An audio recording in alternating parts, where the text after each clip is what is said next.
So I'm here this morning as a former governor and also as a member of the firm of Chadbourne and Park, which is one of the sponsors of this event. And I went with Chadbourne after serving in government because while I was there, I was very aggressive in alternate energy. And Chadbourne last year was rated the #1 U.S. firm in alternate energy. And now we're very interested in being involved in the plug-in electric car industry as well, because we do see this as the future, as we saw alternate energy as the future a decade ago.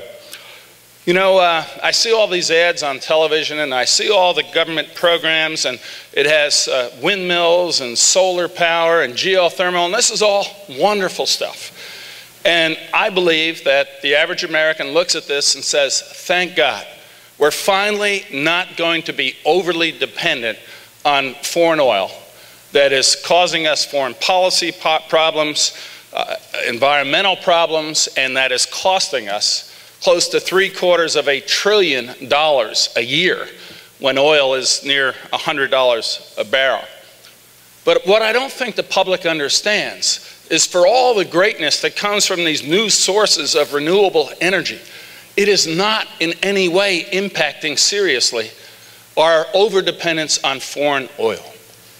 When we look at petroleum usage in the United States, about 1% is used to generate power. About 70% is used in transportation.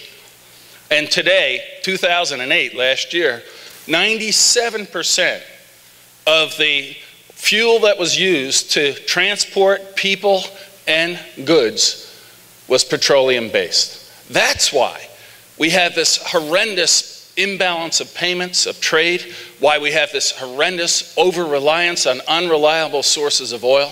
And that's from a national geopolitical perspective, one of the main reasons, in my view, why plug-in vehicles has to be a part of the future. We now are at a tremendous confluence of events.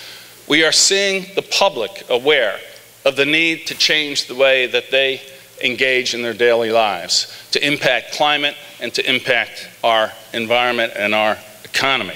We're seeing automobile companies seeing not the threat of government imposing restrictions on how many miles their fleet must get, but seeing opportunity instead of imposition in what they can achieve by developing the next generation of automobile, which is plug-in vehicles. And we're seeing utilities aware that instead of being required to take certain action to meet environmental goals set by government, either at the state or national level, that they too have an opportunity to utilize power that is underutilized at night and off-peak periods to take advantage of this emerging new technology that will change the way we live. This morning we're going to have a very informal panel discussion. I have two great panelists with me. Instead of answering the questions as I generally did for 12 years, I will be trying to ask them. And the two panelists are Peter Darbee, the Chairman, President, and CEO of PG&E, which was at the epicenter of the hybrid vehicle era and will be in the electric vehicle era, and John Lauckner, the Vice President for Global Product Development for General Motors, who has been involved from day one in GM's efforts in the electric vehicle area. So they will both come up here, speak for a little while. We will sit over there, and then we will engage in a dialogue among ourselves, after which we would appreciate it if you have any questions to fill out the cards in front of you and send them up, and we will try to answer as many of those questions as possible. So now I'd like to introduce Peter Darbee. Peter, thank you for being here and being a part of this conference.